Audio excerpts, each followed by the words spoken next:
Hey guys, it's Matt. This is going to be part 2, going over my contract with my clients called the fee agreement. This is section 2, duties and responsibilities.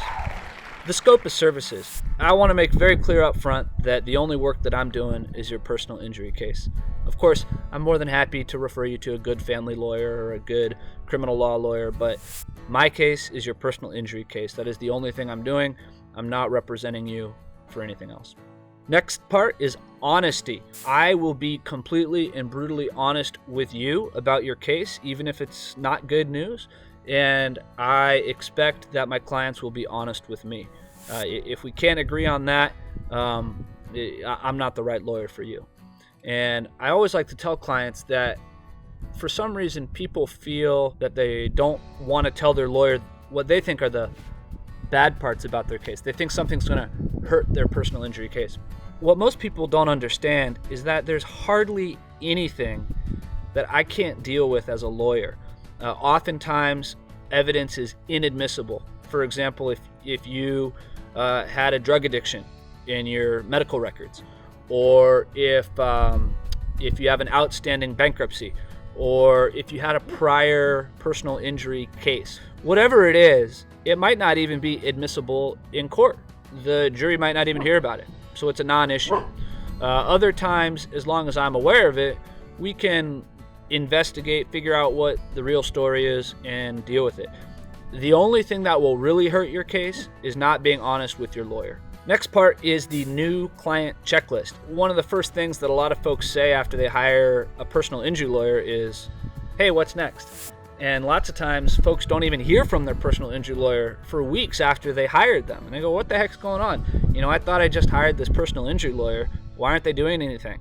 Well, in reality, there's a lot of administrative work that happens right off the bat, whether it's evidence gathering, evidence preservation, contacting witnesses, ordering medical records, ordering police reports, filing a lawsuit, serving a lawsuit. There's months of administrative work just to get your case off the ground.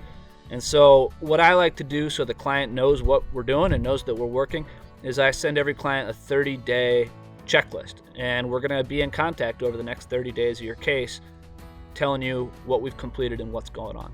Of course, we both agree to communicate with each other. You're not going to post on social media about your case, or in fact anything for the duration of your case. Even something that you think is completely meaningless, like, oh, I'm having dinner with my family today. Here's a picture of me having dinner with my family. Well, an insurance company is going to take that out of context. They're going to say, well, look at Mrs. Smith. She looks so happy in her social media pictures. Look, she's having dinner with her family. Clearly, her life is wonderful. Clearly, she's not seriously injured. Because, as we all know, we only really post our highlights on our social media. And so even if it's something very benign, the insurance company is going to take it out of context and it will hurt your case. In fact, I don't think I've ever seen social media help a case. It's always used to attack someone's credibility. So please don't post social media during your case. The next section is evidence responsibility. I don't have your case as evidence. You have your case as evidence. Now, there's some stuff like your medical records that I can order, or a police report that I can order, or witnesses that I can contact, but we really need your help to identify and gather all the evidence in your case. And I can't tell you how much it will hurt your case down the road if I find out later, oh, hey, there's a whole bunch of text messages about this case. Or, oh, yeah, I didn't have any photos about it, but my friend took photos and they were all on her iPhotos. That type of thing. So we really need your help to identify and gather all the evidence. And that's the ongoing participation that, you're hiring a lawyer to handle your case, but there's going to be a lot of work for you. Lastly, you have sole settlement authority. A lawyer can't settle your case without your authorization, and a smart lawyer is not going to settle your case without your written authorization. And a really smart lawyer is not even going to settle your case unless that written authorization at least includes a rough accounting of your settlement so that you know how many dollars you're going to get before you sign on the dotted line. And that's a really important part that a lot of folks don't appreciate, because people will say, how will I know that the lawyer fee is going to be fair. Or, after the lawyer pays the litigation costs, I don't think I'm going to get any money out of the settlement. Why should I hire a lawyer? And I like to tell folks, look, if you don't like the deal and the lawyer didn't do a good job for you, you have the authority not to settle your case. It's always your decision. So settlement authority is always with the client.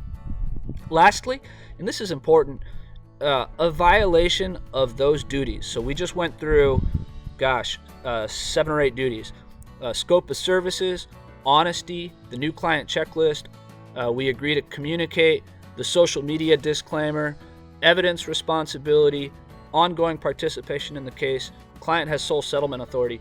So those 8 things, if any of those are broken or violated, or I feel like the client wasn't keeping their end of the deal, the representation is going to be automatically terminated.